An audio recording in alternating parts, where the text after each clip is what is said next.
en Amérique du Sud. Dans ce nouvel épisode, je te propose de me suivre en Argentine, un pays qui ne manque pas d'intérêt.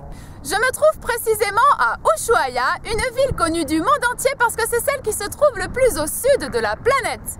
Une situation géographique unique, un climat particulier et des paysages hors du commun, c'est tout en images que je te propose d'en apprendre un peu plus sur cette région.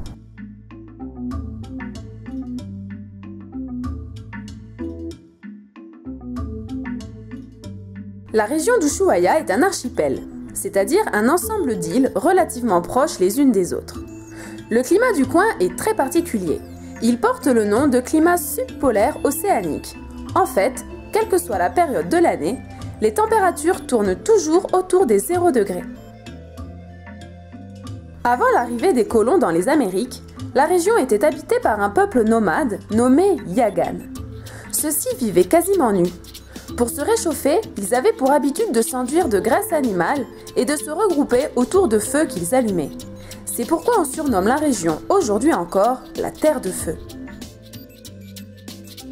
Le canal de Beagle, qui serpente autour de l'archipel, est le terrain de jeu pour de nombreux animaux, parmi lesquels des cormorans, des lions de mer et des pingouins par exemple.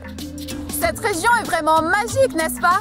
Bon, cette semaine, dans le cadre de notre série UNESCO, c'est le tango, une danse typiquement argentine que nous allons te faire découvrir. Changement de décor!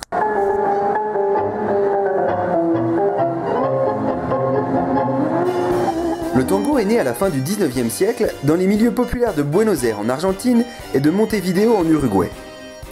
Il est le fruit de l'incroyable mixage culturel entre la population locale, les descendants d'esclaves africains et les immigrants européens présents dans la région à cette époque. Le tango est une danse d'improvisation qui se danse à deux sur une musique plutôt rythmée. C'est une danse authentique qui allie technicité, souplesse, passion et rituel. Aujourd'hui encore, les Argentins de tout âge se retrouvent régulièrement dans les clubs de tango, appelés milonga, pour échanger quelques pas de danse. Finalement, le tango c'est bien plus qu'une danse. C'est un genre musical qui associe danse, musique et poésie. Il fait partie du patrimoine culturel argentin, même s'il est aujourd'hui connu et pratiqué dans le monde entier. Il a été inscrit au patrimoine immatériel de l'humanité en 2009. Ah, j'ai très envie d'essayer, mais il va d'abord falloir que je me trouve un très bon professeur. Bon, la prochaine fois, nous serons toujours en Argentine, mais je ne t'en dis pas plus parce que je te réserve une drôle de surprise. Allez, à la semaine prochaine!